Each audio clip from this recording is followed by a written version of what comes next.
Suas manhãs de sábado são especiais. Das 7 às 9, André Luiz apresenta o programa Tudo de Melhor. André Luiz, sou eu, aqui na Rádio Nova Ribeirão, programa Tudo de Melhor, pontualmente 8 horas. É momento da nossa entrevista. Estou muito feliz, viu? Muito feliz porque eu fiz o convite, ele prontamente aceitou conversar conosco. E para recepcionar o meu convidado, bom dia, Valmir, tudo bem? Todos os que estão nos ouvindo hoje, bom dia Ribeirão Preto, bom dia Brasil, bom dia planeta. E para recepcioná-lo, tem uma música, é uma música para acolher o nosso convidado. Aperte o play. No coração, uma alegria transborda. Escuto a poesia, a sabedoria concorda, falando de saúde mental com maestria. Um amigo querido com sua graça. Querido amigo, que grande alegria. Neste verso a poesia se entrelaça, falando de saúde mental com maestria. Mestre filósofo com muita graça. Essa é a nossa homenagem para você, uma música feita só para você, mestre com muita graça. Obrigado, gostei, profunda. Espero estar à altura. Valmir, você é muita coisa para falar da sua qualificação. Nasce numa pequena cidade e enxerga que através do conhecimento você poderia conquistar o mundo. Como que foi para o menino Valmir chegar nessa trajetória até esse grande homem reconhecido, professor universitário, sempre convidado pelos programas de TV para falar sobre diversos temas? Realmente o caminho é a educação, é a formação? É a educação. E no meu caso, morando lá em Luiz Antônio, né, nasci em Espírito Santo do Pinhal, aqui próximo, mas cresci em Luiz Antônio e vim para Ribeirão Preto com 15 anos. Mas um fator importante na minha educação em Luiz Antônio, além da rede educativa, a admiração pelos professores, professoras, né, foi a TV Cultura. A TV Cultura foi um marco na minha vida nessa época, porque me abriu os horizontes da cultura do Brasil e a cultura clássica, sobretudo, despertando meu interesse. E é interessante que muitas pessoas não priorizam a TV Cultura, mas eu lembro também ouvir música clássica, ouvir programas, games, que eram games de conhecimento, reportagens. O fato de não ter o viés financeiro acabou possibilitando a Fundação Padre Anchieta levar muito conhecimento para muita gente, né? Foi sim. E ilustrava o conhecimento também, né?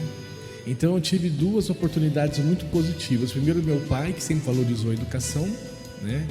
Ele era militar, fazia parte do regime, mas era parte dos militares democráticos, né? E por isso teve uma série de problemas também na força, né? Por ser um militar democrático. Mas meu pai sempre foi de adquirir muitos livros. E um livro que eu acho que todo mundo da minha faixa etária teve, ou quase todos, né? É a famosa Barça, né? E a Barça tinha também a parte dos museus, né? Quantos dias, quantas horas eu admirava aquelas obras. E é interessante que, olhando de hoje para o passado, eu percebo que desde tenra idade eu já me interessava pelo conhecimento, né? E até os meus colegas de sala falam que na sala eu já me destacava. Eu não tinha a menor noção de destaque ou não destaque, essa coisa toda, né? Eu tinha o prazer em conhecer e ver essas diferenças culturais. E você traz a informação da Barça, eu já falei em outros programas aqui. Algumas pessoas tiveram essa oportunidade, outras, as bibliotecas na nossa, acho que somos contemporâneos, eu tenho 55, acho que a gente tá ali na faixa. Muitas pessoas tinham que se deslocar. Aqui em Ribeirão, por exemplo, tinham 2 bibliotecas. Então você tinha que sair do teu bairro para vir aqui. E de repente você dentro de casa já tinha essa oportunidade de mergulhar pelo conhecimento. E fazendo um registro sobre seu pai, que eu tive a honra de conhecer, algumas pessoas têm a imagem que o militar é a perfeição, e não é. E algumas pessoas têm a imagem de que o militar tem que ser apenas a dureza, e não necessariamente. E que bom que você teve um militar sensível. Aliás, nós brincamos que algumas entidades literárias, a União dos Escritores, a Casa dos Poetas, está num prédio que é um prédio de militares, de uma associação militar, em cima de um museu de guerra, mas que tem a visão da cultura. É importante trazer esses dados para que as pessoas façam outras reflexões, né? Sim, com certeza. É bom lembrar que os militares têm suas bandas, suas apresentações culturais, né? Na época eu me recordo muito dos almoços dos militares ali no Palestra Itália, que ocorria às vezes aos finais de semana. Então vinham todas as famílias de militares ali. E ali também era um ponto cultural, né? Tinha muita cultura envolvida, né? Então me despertou muito desde pequeno, fui muito bem estimulado. Apoiado, claro, pela minha mãe, né? De descendência italiana e que valorizava também a música, a cultura, né? Então foi uma dupla muito positiva para mim, foi um privilégio ter nascido nessa família. Então você é uma mescla de origens diferentes que acaba formando esse homem pleno. Eu sou o típico brasileiro. Eu sou brasileiro, sou italiano, sou africano. Tudo está em mim, como brasileiro também está, não é? Aliás, o Chico Buarque, quando recentemente homenageado lá em Portugal, ele fala isso, né? Eu sou um pouco do escravizador e um pouco do escravo, do escravizado. Eu sou um pouco de tudo. E o brasileiro é um pouco de tudo, embora muitas vezes negue suas origens, suas histórias, suas possibilidades. E você, Valmir, passa pela pesquisa, faz o trabalho científico, e eu quero falar um pouquinho da democracia bandeirante, distritos eleitorais, eleições do Império à Primeira República. A democracia aqui em São Paulo foi efetiva? A gente tem, você fala bandeirante no sentido de paulista, mas temos os bandeirantes que desbravaram esse estado, essa região, foram até Minas, que são conhecidos como heróis por um e vilões por outros. Vamos falar um pouquinho da figura dos bandeirantes e um pouquinho dessa democracia no estado de São Paulo, que inclusive vai à guerra para que se honre a Constituição. Sim, a democracia bandeirante é a democracia dos bandeirantes mesmo, né? São Paulo se identifica com os bandeirantes nessa época que eu estou escrevendo, que é a década de 30, né? Então, minha pesquisa foi do Império até a Primeira República, até 1930. Então, eles se declaravam bandeirantes. Havia um orgulho em ser bandeirante, o desbravador, né? O pioneiro, né? Essa é a palavra-chave, né? O pioneiro, as famílias pioneiras. E a forma de encontrar os distritos eleitorais foi uma forma de apaziguar a relação entre esses vários bandeirantes. O bandeirante da capital, o de Campinas, o de Ribeirão Preto e por aí afora, né? Então, esse livro ele foi inspirado, na realidade, a pesquisa dele durante o mestrado, quando eu pesquisei a Igreja Católica, porque eu percebia como que as dioceses da Igreja Católica elas se entrelaçavam com a divisão política do Estado, que eram os distritos. E aí, como ninguém tinha pesquisado nada entrelaçando os dois, era essa a minha ideia. Mas aí depois o professor puxou mais para a da política, mas eu não deixei de fazer um capítulo sobre a igreja também, mostrando como que a Igreja Católica, né, ela se entrelaçou com o Estado, abrindo dioceses nas mesmas cidades que eram sede distrital eleitoral.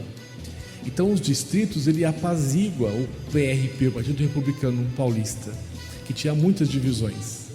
E ao mesmo tempo respondia uma demanda da proclamação da República, porque para proclamar a República o acordo era distrito eleitoral do Partido Republicano do Império, e isso não havia sido cumprido, e todo mundo achava isso uma questão de menos importância, né? E não é, porque parte do Império até a República, e quando acaba a Primeira República acabam os distritos, porque era a forma de poder típica dos bandeirantes e da sua força, né? Então era uma forma também de convivência, porque essas elites políticas viajavam de um distrito para o outro para as suas festas, né? Sempre a francesa, né? Sempre muito elegantes. Essa, aliás, uma das funções do Teatro Pedro II também, né? Que vai ser construído para esses eventos elegantes da elite política e econômica do café dessa época. E como que é essa incursão? Você conseguiu material fácil, essas referências? Você foi buscar nos livros, tomos da igreja? Como que foi para você fazer essa incursão e achar esse cantinho da história que precisava ser devidamente registrado? Só a juventude explica isso. Aquela coisa de não saber que era impossível, vai lá e faz, né? Porque os orientadores não acreditavam nessas pesquisas que eu fiz, né? Eu me lembro do Alcir Lenharo, né? Era Alcir Lenharo? Era Lenharo, professor da Unicamp. Ele veio dar um curso na Unesp de Franca e ele falou para mim assim, né, que o meu projeto de mestrado não servia para nada, porque já haviam falado tudo dos italianos, né? Aí eu falei assim, ó, tudo menos como que a igreja determinou o modelo de imigrante italiano. Aí ele foi obrigado a recapitular, né? Tanto que essa obra Anarquia do Estado Pastoral do Imigrante foi a primeira obra de aluno da Unesp publicado pelo selo oficial da Unesp. E inclusive foi publicado por um deslize, digamos assim, porque saiu o edital para publicar os livros e eu vi o edital. E aquela coisa de sempre nunca achar nada impossível, sempre tudo possível, eu me inscrevi e mandei meu mestrado para concorrer à publicação e foi aprovado. Aí quando eu fui lá para São Paulo, né, de caravana, de ônibus, né, cheguei lá e falei assim, mas você é professor da Unesp? Eu falei assim, não, eu sou aluno da Unesp. Não, então nós temos um problema, porque o edital é para professores. Aí eu falei assim, mas eu não vi a palavra professor no edital. Aí eu me tornei o primeiro aluno que publicou pelo selo da Unesp, que é um selo reconhecido internacionalmente e que abriu caminho para outros alunos depois publicarem também. Então você fez história contando parte da história. Parte da história, exatamente. E aí tem a pastoral do imigrante. Qual que é a importância da pastoral para esse acolhimento? O Brasil é um dos poucos países que quase todo mundo veio de fora, né? Nós temos os povos originários, mas a maioria vem de fora. E a igreja, a pastoral do imigrante, qual que era a função dela específica nesse acolhimento ou nessa integração? O debate da imigração italiana começa lá por 1830, já tem esse debate da imigração. E se desenhava um perfil de que brasileiro se queria. Então, que povos trazer para o Brasil?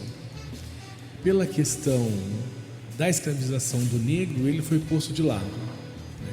Ele serviu enquanto mão de obra escravizada, mas não servia enquanto mão de obra livre ou liberta.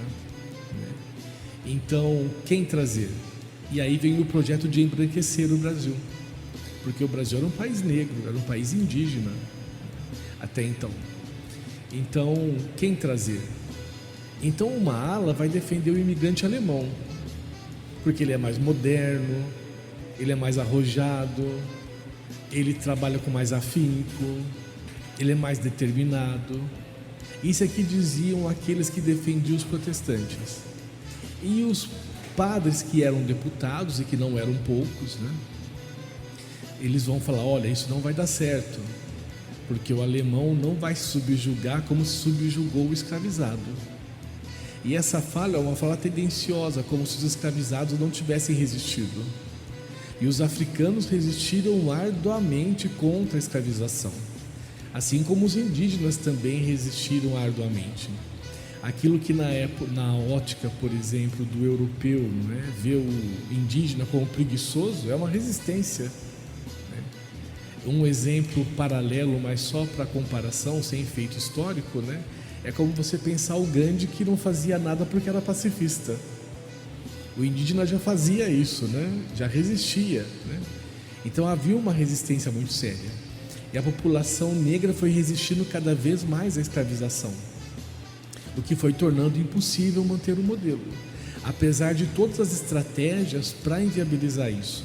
Uma dessas, por exemplo, era colocar negros de diferentes regiões da África juntos e que eram povos inimigos historicamente. E que não é um privilégio dos africanos.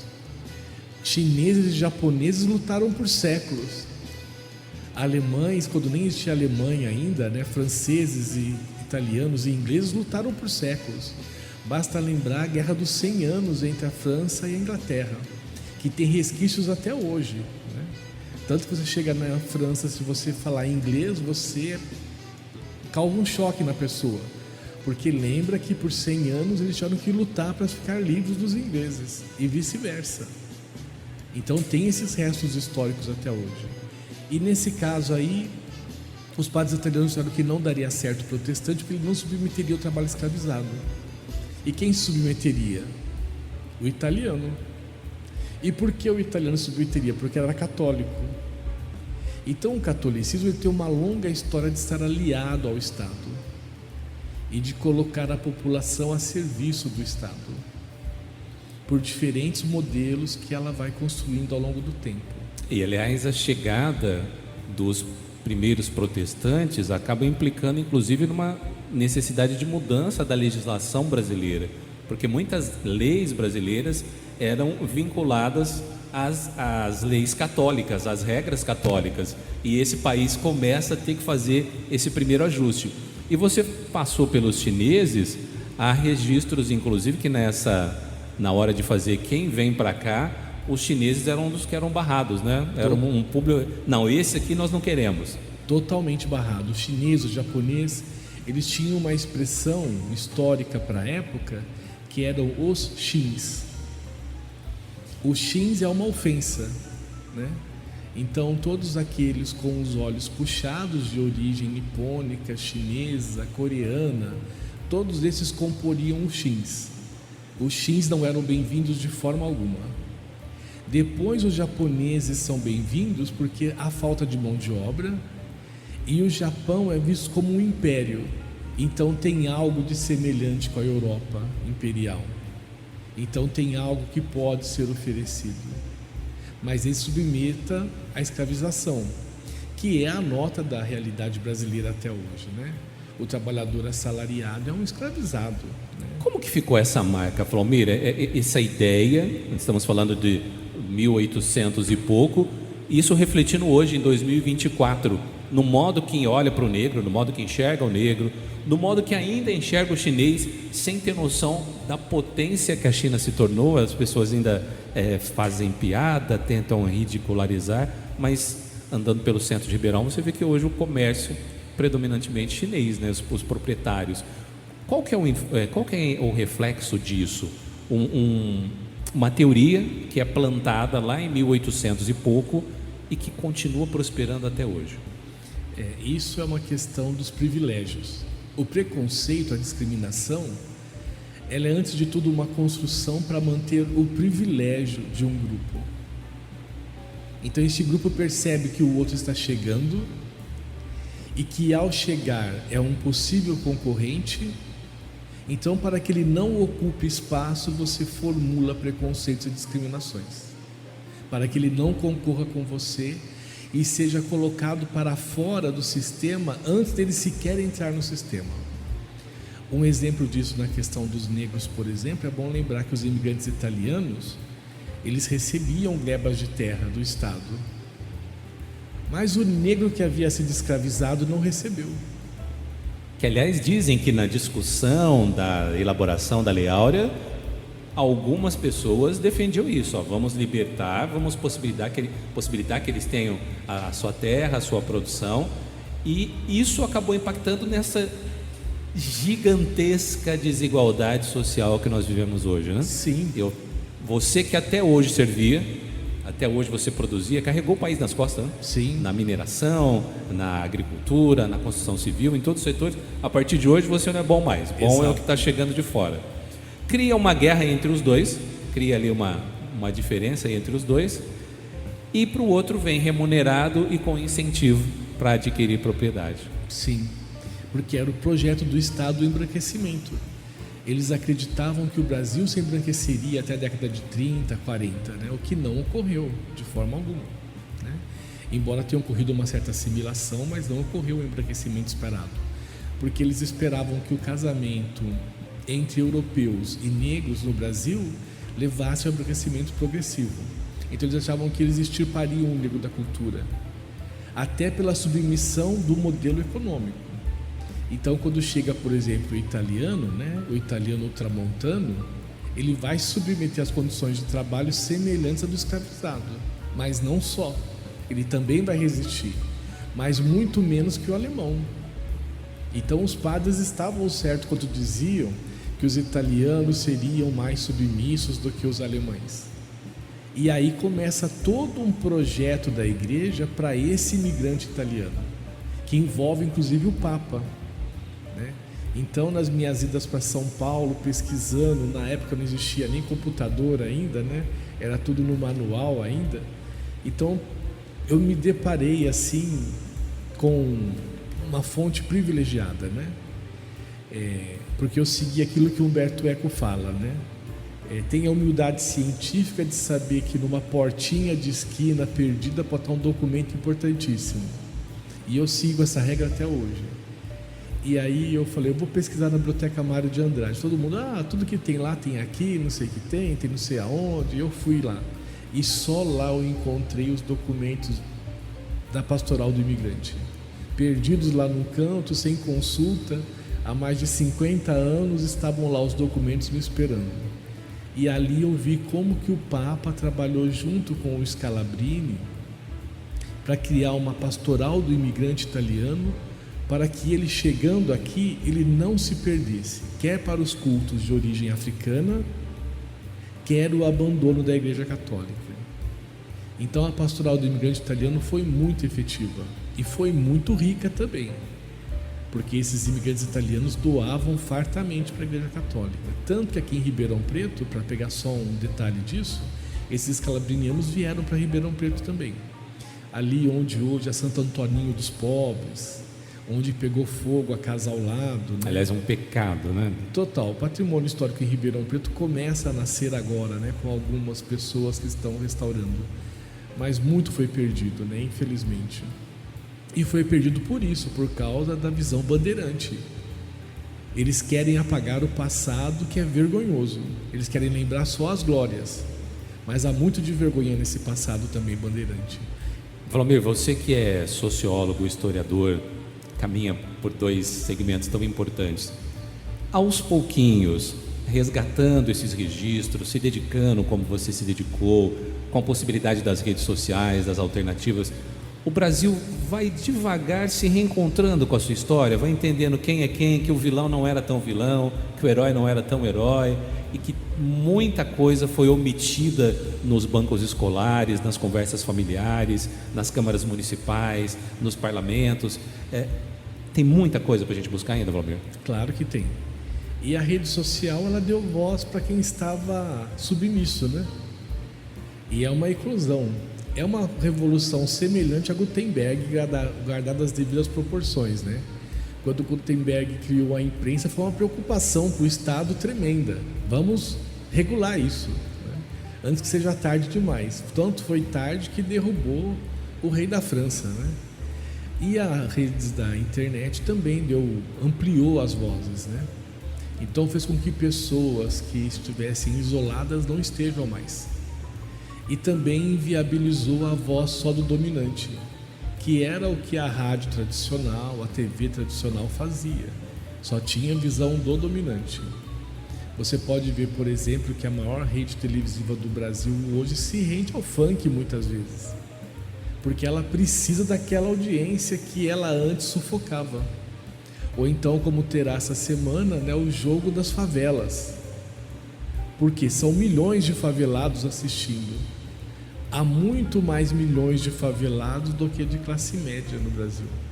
O Brasil é um país muito rico, nona economia, de uma população muito pobre. Então você vê a maior emissora passando o jogo de futebol dos favelados, por quê? O lucro está ali. Aliás, é uma visão, essa visão financeira é muito interessante, porque a maior segmentava, ditava a moda, e as pequenas poderiam fazer experimentos, a própria cultura, né? Sempre teve uma programação muito eclética, sempre possibilitou a participação popular, das músicas, dos ritmos populares, do pessoal da cultura de rua, E aí a gente tem uma inversão. As pequenas vão focar no ganhar dinheiro e a poderosa para ganhar mais dinheiro ainda, mas ela acaba estampando. Ó, eu abro para o negro, eu abro para o pobre, para a favela, para o funk. É difícil as pessoas perceberem essas nuances, né? Sim. Inclusive, se você pegar a maior emissora do país, você pode ver que de 1 ano e meio para cá, a abertura que ela deu para a diversidade, né? Sobretudo nos seus programas televisivos de novela, né? Quantos negros estão presentes? Porque não se consumia mais isso. Com o streaming não se consumia mais isso. Então teve que se abrir para essa nova realidade, porque o streaming tem a programação para esse público. Então esse público estava migrando totalmente. Então quem vai pagar um comercial de milhões por segundo, né, se não tem mais o consumidor? Então, há muito ainda que se transformar, porque o preconceito ainda é uma estratégia de exclusão. Então, o preconceito ele não se manifesta de forma aberta. A forma que ele se manifesta hoje é velada. Ah, mas fulano, eu não sei não, acho que ele não dá certo. Ah, mas Beltrana, eu acho ela tão estranha, tão diferente, acho que não vai dar aderência. Então, você desqualifica. Ou então aquele que já passou desse ponto que não pode mais ser desqualificado, você faz um preconceito às avessas. Ah, mas ele exige demais. Ele pede muito. Ah, ele está além do que nós podemos. Percebeu a exclusão? Então é uma eterna exclusão, né? Na realidade, né, historicamente, o poder do homem branco heterossexual está inabalável ainda, né?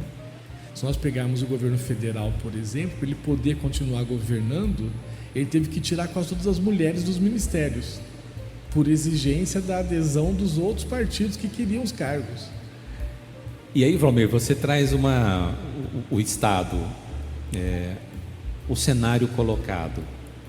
Quando existe esse movimento mais popular, o negro começa a ir para a política, a mulher, as empresas começam a enxergar: eu vou vender meu produto para aquela mulher que tem um peso diferenciado, que tem uma estria, que tem uma mancha.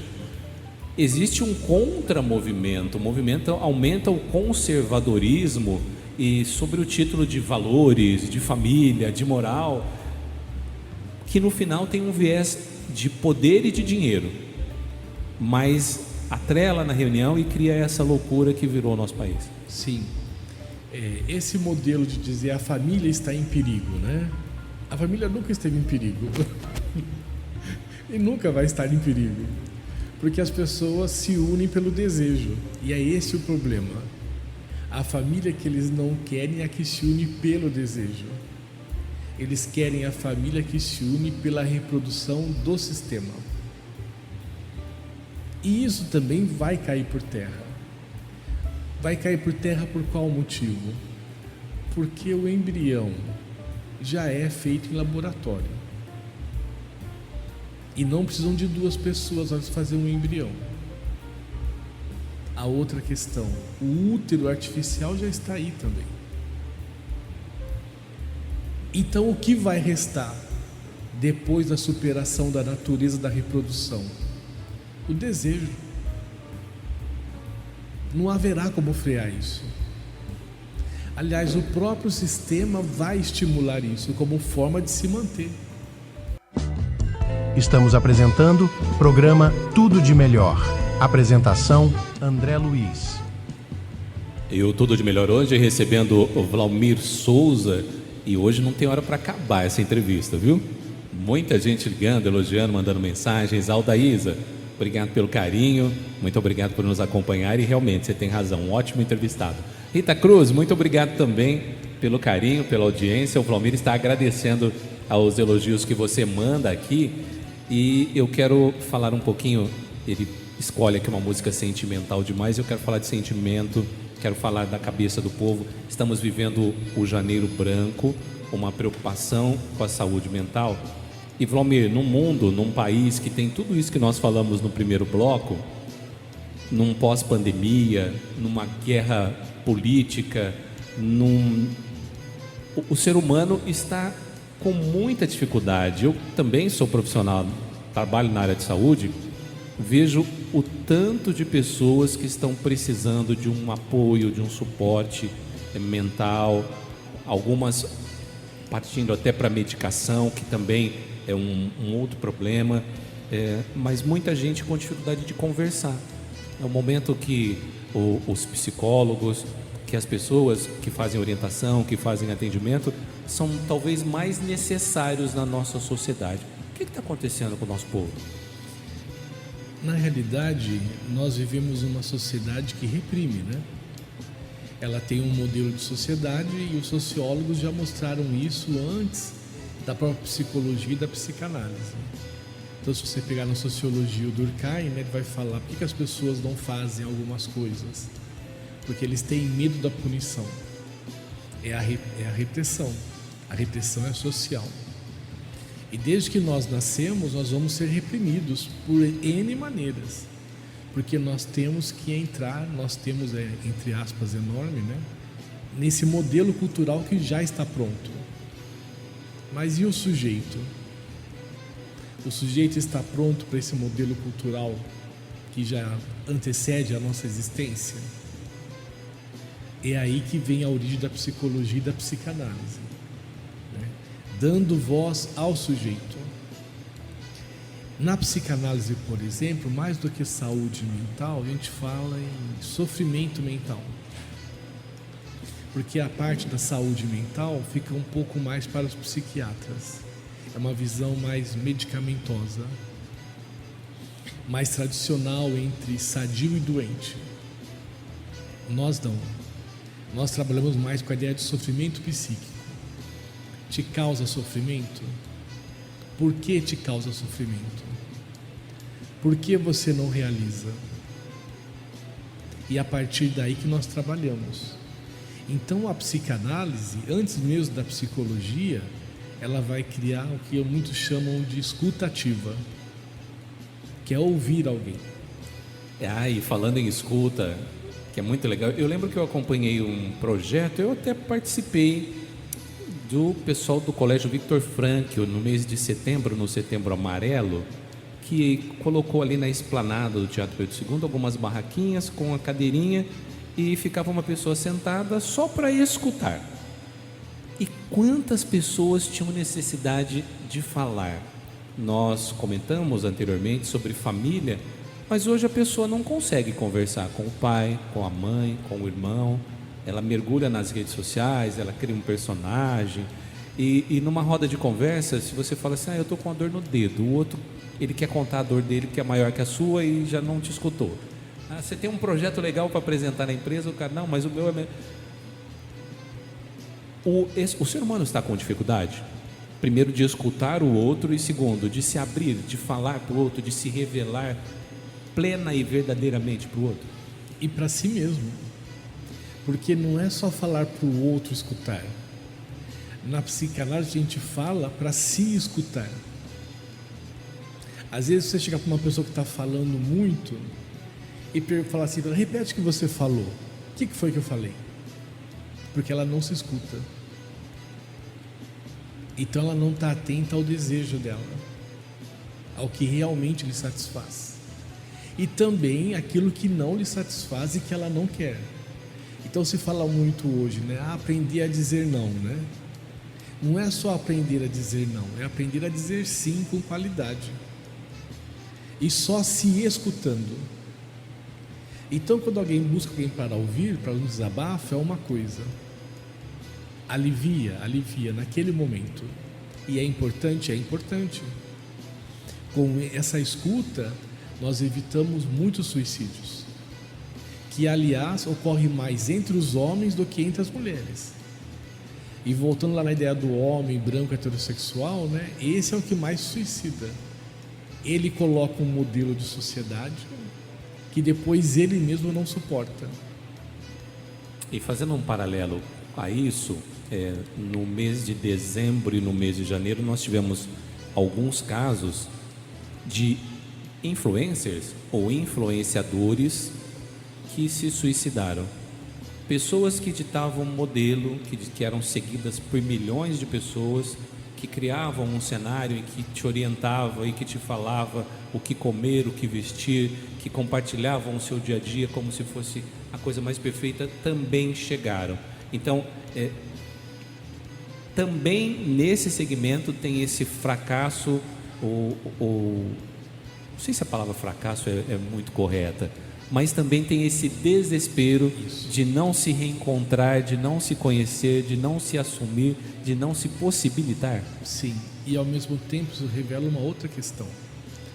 A humanidade teve que lutar por séculos para existir vida privada.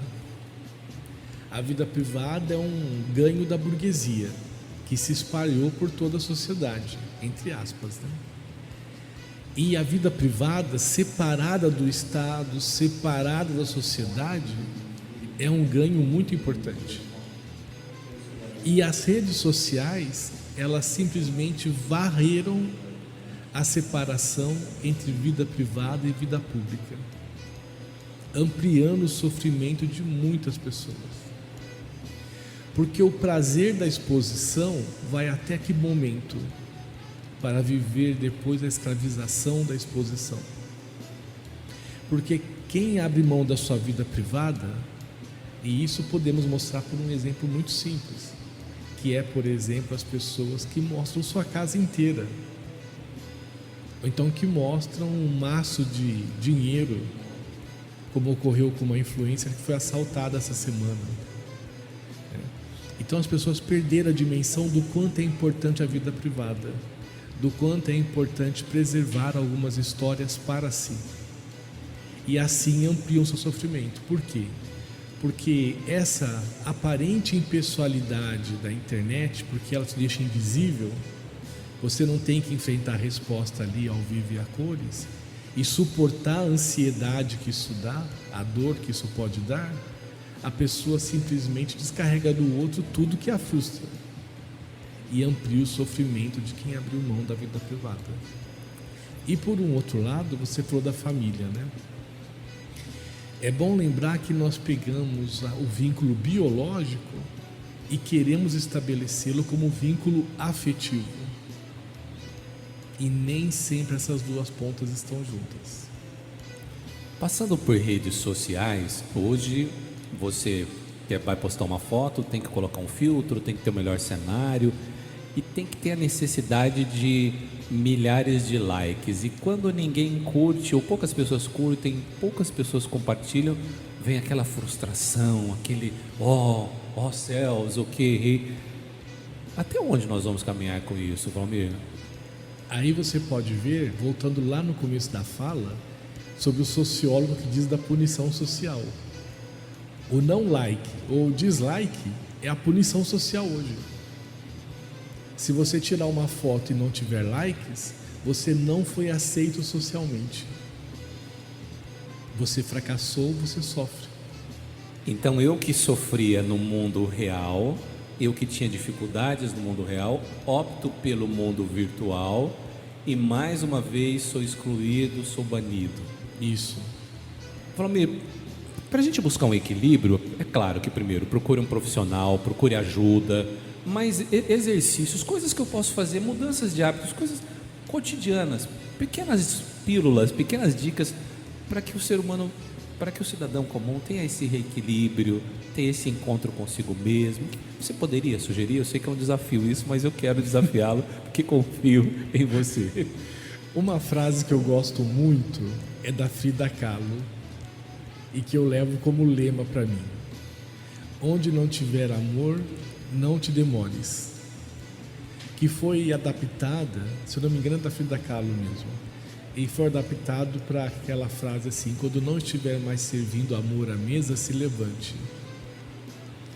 Então se respeite, assuma seus limites, reconheça que dá ansiedade, reconheça que dá dor e tente lidar com isso de uma outra forma que não seja se submetendo ao modelo social.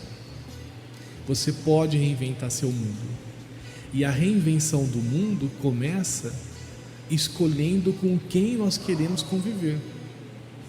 Um exemplo máximo disso é o casamento. Você está escolhendo com quem você quer conviver porque te faz bem. Então escolha com quem você quer conviver. E isso passa pelo casamento, pela empresa, pelo curso que você frequenta, pela entidade que você se associa. Passa por tudo, né, Valmir? Sim. Recentemente eu ouvi de um analisando a seguinte frase, né? Trabalhei 20 anos na empresa. Quando me demitiram, eu saí como se não tivesse passado nem um dia lá. Ou seja, não teve nada de significativo, nada de profundo. Lembrando que são as relações de trabalho que determinam muitos de nós, sobretudo nós da classe popular, da classe trabalhadora. Tanto nos determinam que você pergunta para ela: o que você é? Ela fala o que ela faz. Sou médico, sou advogado, sou professor, sou radialista. Isso é o que você faz, mas o que você é? E muitas vezes você esquece quem você é, ou então aquele núcleo tenta cortar suas raízes, te excluir da onde você veio e do que te formou até então. Sim. Não fica falando sobre esse assunto não. Isso não é legal. Não lembra isso não. Você foi maior, você conseguiu, você é um exemplo, você é diferente deles. Acontece muito isso também e acaba aumentando no final a frustração, né? Sim, porque a pessoa pode não se enxergar nessas falas. E aí ocorre uma ruptura entre o que os outros enxergam e como ela se enxerga. E aí também pode haver um desvio do como ela se enxerga, porque ela pode ter exigências tão grandes com ela que ela nunca acha que é suficiente. A falta faz parte de nós. Nós somos seres faltantes, sempre nos falta algo. E quando é que começa a faltar algo em nós? Quando nós nascemos. Você saiu da barriga da mãe, já te falta algo. A primeira coisa que te falta é aquele quentinho do útero. Já sentiu a falta. A segunda falta, além do frio, é a fome, que você não tinha. Então nós somos seres destinados à falta. A questão é como cada um de nós lida com essa falta. Chegando mais mensagens aqui no nosso programa. Praticamente uma terapia em rádio nacional. Muito obrigada por essa entrevista. É claro, essa semana teve o dia do muito obrigado e eu tenho que falar muitas vezes aqui, muito obrigado por Valmir, por estar compartilhando conhecimentos conosco. Programa Tudo de Melhor, Rádio Nova Ribeirão, nosso WhatsApp 997846463. Muito obrigado pelas participações. Eu vou fazer uma inconfidência aqui no ar. E essa entrevista não tem roteiro. Eu liguei, veio a Valmir, mandou as músicas e as coisas acabam acontecendo. Por tudo que nós conversamos, acho que ficou muito bem ilustrado com essa música aqui que o Ney Matogrosso nos apresentou agora, né? É isso Sim. mesmo? Essa música fala é maravilhosa, né? E é o Ney, né? Único, né? Não tem como, né? Inclusive ele vai se apresentar em Ribeirão Preto em março, né? Então quem puder vá, né? Aproveite, ele é a história da música brasileira, né? Eu tive a oportunidade de encontrar o Ney em um evento lá em Brasília, na Conferência Nacional de Saúde, há muito tempo, e fez uma apresentação maravilhosa, mas também a generosidade no trato com o público.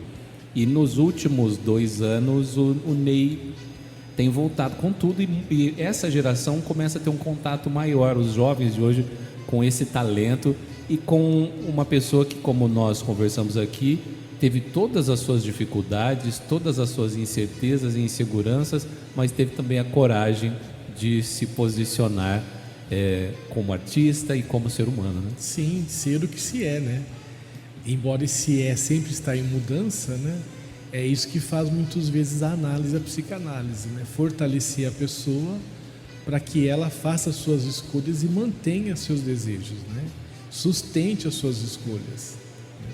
E isso é que dá saúde mental, para usar o termo médico, ou que não dá sofrimento psíquico. Lembrando que nós sempre vamos pagar algum preço, né? Há sempre algo que será cobrado. A questão é se isso vai nos causar dor ou não, né? Mas às vezes a dor da cobrança, mas a partir do momento que você se posiciona, que você se conhece, se encontra e se abre, talvez seja muito menor do que aquele massacre cotidiano de se trancar, de se privar, de se renunciar. É mais ou menos assim? Exatamente. E mesmo que você escolha, de repente, não sustentar seu desejo, também não há problema. Você pode ter outras questões que são mais importantes para você. Mas o importante é que você consiga fazer algum nível de escolha. Lembrando que nós não somos um sujeito único, há muitos em nós. E esses muitos começam pelo inconsciente. Então, como é que eu me aproprio do meu inconsciente? Né? Lembrando aqui o velho e bom Freud, né? Que o ato falho é um ato bem sucedido, né? Você vai falar algo para alguém e fala uma outra coisa. Era isso que você queria dizer, você não tinha coragem. Ok? Entendi. Ô, Valmir, mas o historiador, o sociólogo, psicanalista, o imortal da Academia Ribeirão Pretana de Letras, também é poeta, também se escreve e também apresenta versos e reversos. Como que a poesia chega na sua vida? Fala um pouquinho sobre isso. Poesia chegou na minha vida sorrateiramente há uns 12 anos atrás. A minha mãe já escrevia poesia, ela tinha um livro de poesias, um caderno de poesias, né? Aí eu falei para ela, vou publicar esse caderno de poesia. Ela sumiu com esse caderno. Aliás, muita gente faz isso. Uma pena, né? Porque seria muito bom ter conhecido o íntimo da minha mãe pelos versos, né? Mas não tive essa oportunidade, infelizmente, né? Mas eu me atrevi a poetar, digamos assim, né? Há 12 anos atrás.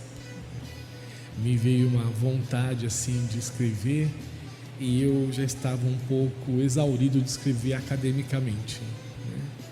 Porque a escrita acadêmica é o outro, né?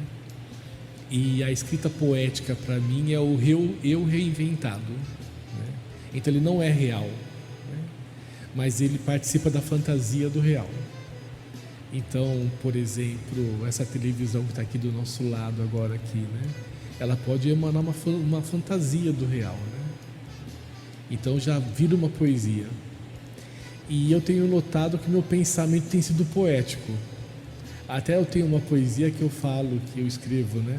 Que eu queria que tudo virasse poesia, né? Eu acho que estou chegando nesse ponto.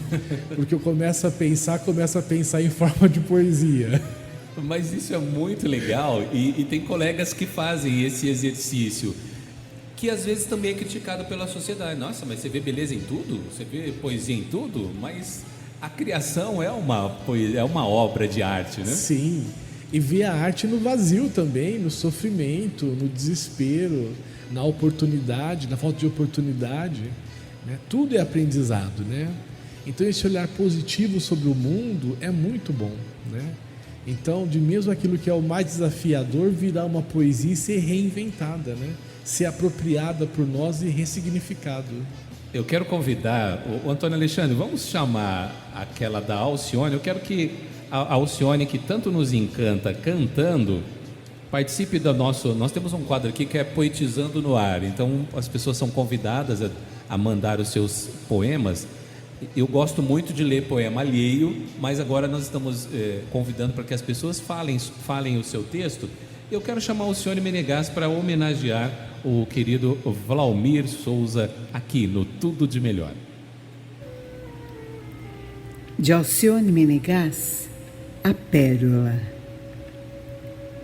Hoje, deparei-me com a imagem de uma ostra aberta, com sua linda pérola cintilando. Isso levou-me à reflexão. Na minha concepção, existe muita semelhança com nossa vida terrena, com os ensinamentos cristãos. A pérola é fruto do sofrimento da ostra. Sua luta para expelir ou transformar os detritos, os seres estranhos que a ferem, que a agridem, resulta no belo presente que oferece a criação. Começa então a segregar nácar até cobrir completamente esse corpo invasor, dando origem à belíssima pérola. Certamente, sem saber, está construindo uma joia com o seu sofrimento. Talvez também não saiba, mas essa é a sua missão na vida. E dessa missão não há como fugir.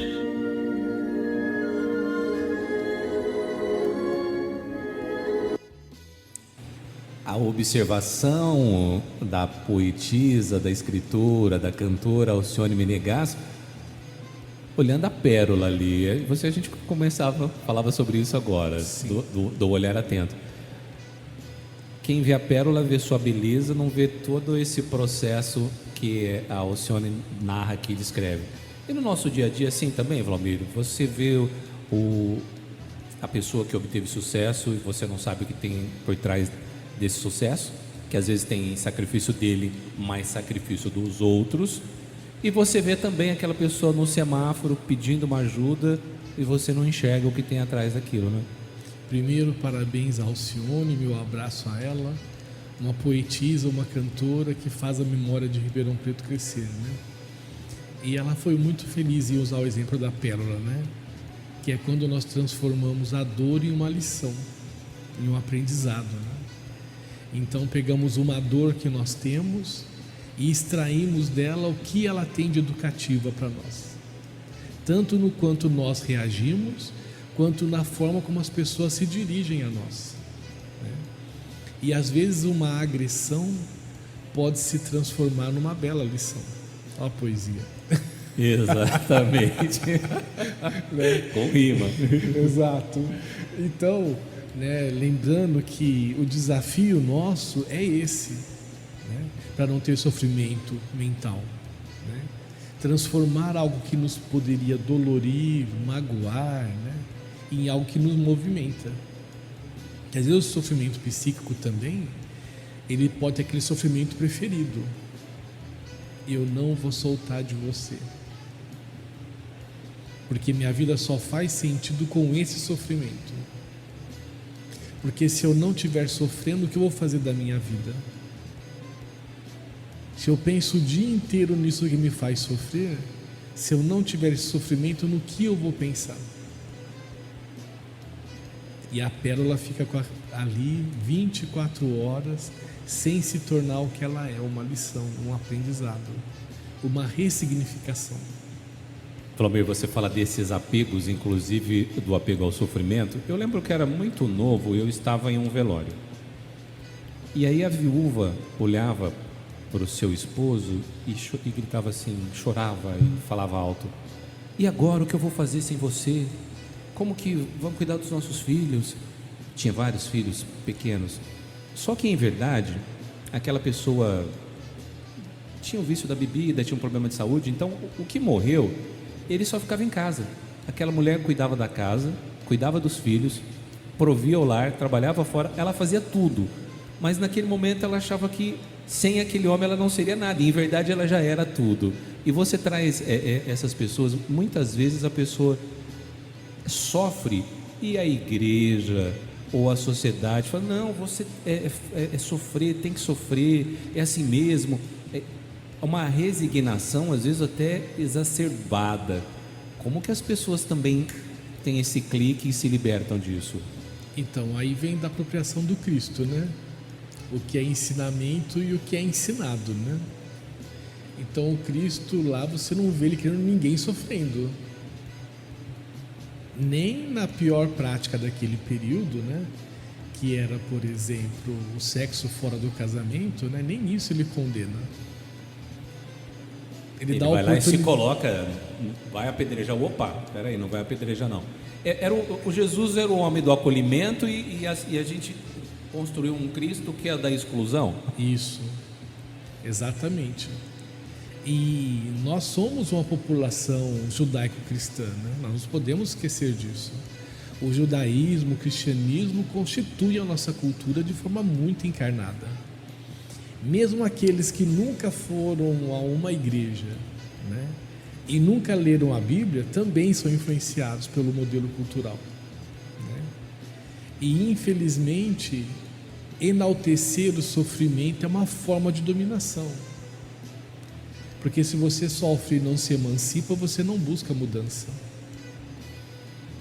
Então, ver o sofrimento como algo necessário garante a exploração. Por isso que a crítica que algumas pessoas fazem às religiões é mal interpretada, porque existe uma crítica às religiões a partir do momento que a religião é uma forma de dominação, uma forma de submissão de um povo, e ela deixa a sua origem do religar, do reaproximar com Deus. Hoje nós vivemos num país que se diz cristão, que a grande maioria é católica, protestante, neopentecostal, mas em verdade está com a Bíblia no braço ou com a Bíblia nas mãos, mas a Bíblia lida só o Velho Testamento. O exercício, a proposta que Cristo traz de acolher a viúva, acolher o órfão, acolher o pobre, dialogar com as pessoas que eram excluídas da sociedade, parece que está sendo abafado pelas velhas práticas. E aí você fala do modelo judaico-cristão, do modelo judaico, daquele monte de regras, um monte de normas, como eu sento, como eu falo, como eu me alimento, que horário que eu faço as orações, e esquece do exercício do amor. Sim. E é bom lembrar ali uma questão, né, no Cristo, né? A questão de que ele não veio abolir a lei, ele veio trazer a nova lei, né, que suplanta a primeira, que é amar. E amar é um risco tremendo, porque quando a gente ama, de certa forma, nós entregamos o poder na mão da outra pessoa, sobretudo aqueles que são dependentes, como você falou dessa mulher. Ela dependia afetivamente dele. Ela podia não depender dele economicamente, mas afetivamente ela dependia, mesmo com todas as questões criticáveis que ele poderia ter. Então essa lei do amor, né, ela tem que ser recíproca, porque senão também vira uma outra forma de exploração. Ah, mas você não me ama, você tem que me aceitar como eu sou. Não, não tem. Dar a face 70 vezes 7 para quem quer aprender o novo. Agora, dar a face para apanhar 70 vezes 7 para quem não quer aprender, Jesus mesmo mostrou que não, indo lá no templo com um chicote. Então é 70 vezes 7 para quem está se aprimorando, para quem está aprendendo, para quem está se reinventando. Não para quem está usando isso para dominar, para explorar, para abusar. Eu vou pagar, nossa, estou apaixonado aqui. Nossa entrevista certamente está tocando nos corações e já extrapolamos o horário do nosso programa, mas vamos avançar hoje porque se justifica. Estamos apresentando o programa Tudo de Melhor. Apresentação, André Luiz. O Vinícius de Moraes dizia que a vida é a arte do encontro, embora haja tanto desencontro na vida. E eu estou encontrando um amigo que está se reencontrando com a sua história. Conversando aqui no off, o Valmir revelou que já conhecia aqui os estúdios da Nova Ribeirão em uma outra época, e esse prédio serviu para uma outra missão. Fala um pouquinho, Valmir. Sim, aqui foi o conservatório da UNAERP. Por um período ele saiu lá do prédio da faculdade, né? E ele veio para cá, e eu tive a grata satisfação de ser aluno da Dona Diná Pousa Godinho Mihalef, que infelizmente já faleceu, uma grande professora de piano. Eu não era tão bom aluno assim, mas a professora era maravilhosa. Aí, Valmir, cada momento você ouvinte vai descobrindo um pouquinho mais do Valmir, dos seus talentos, do seu conhecimento, e vamos voltar a falar de poesia. Quero que você fale um texto seu, Valmir. Está em qual livro? No Versos e Reversos do Amor, na 2ª edição. Que é uma versão ampliada, né? Uma edição com... Isso. Por que saiu a 2ª edição? Porque tinha a primeira, que é essa que está com você, Versos e Reversos do Amor, e eu pedi para a editora novos exemplares, né? Aí ela falou assim, mas por que novos exemplares do mesmo e não fazemos uma segunda edição? Aí eu falei assim, mas qual que seria a proposta? Não, você manda mais poemas e nós vamos fazer a segunda edição. Aí saiu a segunda edição. Aceitou o desafio e saiu a segunda edição. Bom, eu tenho lá acho que uns 3 livros de poesia prontos. A questão é quando eu vou publicar, né? Aliás, esse é um desafio, eu estou passando por isso, eu estou com 2 livros prontos. Aliás, até ontem eu pedi mais orçamentos, assim. E já estou escrevendo um terceiro porque a gente não quer parar, né? Sim. É o que você falou, você está observando, você quer... Eu comunico aqui no microfone, Sim. espero que você também comunique aqui no microfone, você vai para as redes sociais, mas o ato do escrever é uma necessidade, né? Sim, exatamente. Nossa forma de comunicação, né? Que nos encanta tanto, né? Bom, eu vou ler uma poesia que eu gosto muito, que está no Verso e Reverso do Amor, tanto na primeira edição quanto na segunda, que é a poesia Consta. O que pode o amor contra o tempo? Nada, tudo. Afinal, o que importa ao futuro ao amor? Apenas o fato de que ele se rende num presente constante. Quando o amor se remete ao futuro, incerto, impróprio, rompendo o presente constante, o futuro venceu. A vida se inverteu. O que pode o tempo contra o amor? Tudo, nada. Rompendo os laços do desejo, resta a ausência do que poderia ser amor. E eu vou falar um texto seu aqui. Traição.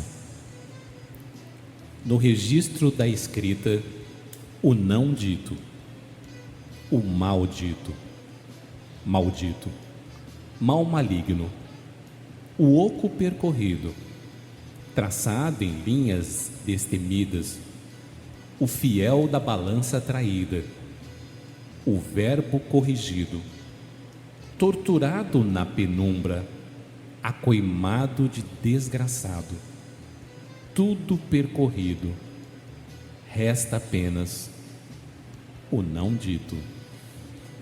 E estamos chegando, caminhando para o final do nosso programa, mas eu quero falar do não dito. Valmir, primeiro eu quero que as pessoas te encontrem a sua obra e que as pessoas também utilizem do seu conhecimento profissional. Muita gente nesse momento está ali fazendo reflexões e falando, gente, psicanálise, puxa vida. Primeiro, as pessoas têm uma imagem de preço, as pessoas têm uma imagem de que isso não é para mim e isso é para todos. Sim. Correto? Eu trabalho com valores sociais, digamos assim. A minha ideia é que a pessoa possa entrar em análise e se perceber, né? Eu trabalho de forma online, então a pessoa faz da sua própria casa, né? Ou do lugar que ela se considerar mais adequado para ela. Então meu atendimento é online. E não penso por hora em abrir consultório, né? Acredito que a forma online é suficiente. Sem contar que às vezes a pessoa está no trânsito, está, sei lá, no meio de um percurso, ela tem como fazer a psicanálise. Se você marca um local, já tem mais um empecilho que é o deslocamento, né? Então vou deixar meu contato com todos, né? Podem mandar o WhatsApp, eu prefiro o WhatsApp, né? Meu telefone é 16 99753 2353. Calma, eu sei que você não anotou. Eu sei, pega a caneta lá. Pegou? Pegou o papel? Será que eu anotei certo? 99753 2353. O código de área aqui da região metropolitana de Ribeirão Preto é o 16. Valmir, o que não foi dito ainda nessa nossa conversa? Os microfones da Nova Ribeirão estão abertos para você, para que você faça as suas considerações. O que não foi dito é que o André Luiz foi o único vereador que destinou verba para a cultura quando foi vereador. Ele merece uma salva de palmas por ter feito isso, e não foi só uma vez, né? Então alguém que se dedica à cultura como você merece esse destaque que você tem e muito mais. Meu muito obrigado. Muito obrigado pelo seu carinho, muito obrigado pela sua presença. Uma presença necessária. Valmir, eu quero dizer assim, um dia eu escrevi para Rita Mourão uma frase que eu vi: tem pessoas que a gente gosta de graça, né? Então, por exemplo, quando eu conheci Rita Mourão, foi de graça, criou uma sintonia. E quando eu te conheci também, a generosidade que você sempre teve comigo, os nossos encontros são sempre muito agradáveis, e eu quero colocar o microfone da Nova Ribeirão à sua disposição para que você apresente não só o seu trabalho cultural, mas principalmente o seu trabalho profissional, e que tenho certeza que muito bem fará para todo mundo que ouvir, e faz muito bem para todos que têm contato com você. Sim. Os meus livros podem ser encontrados comigo aí pelo WhatsApp, né? Eu faço a entrega, e também pela Amazon, né? Todas as minhas obras estão lá, essas que nós comentamos aqui e outras que eu participei de forma coletiva, né? Eu, inclusive, recomendaria a leitura de um texto meu que eu acho muito atual e que foi minha última publicação acadêmica, né? Espero que não seja a última e a final, mas enfim, né? Que é Patriarcado, Patriarcalismo e Neopatriarcalismo. As pessoas encontram também na internet, que eu publiquei o texto gratuitamente na internet. Hoje nós entrevistamos Valmir Souza. No começo tocamos uma música em homenagem ao Valmir, que chama Mestre com Muita Graça. Tem uma outra versão da música. Vamos ouvir a outra versão, homenagem ao querido Valmir. Na 35, aperte o play.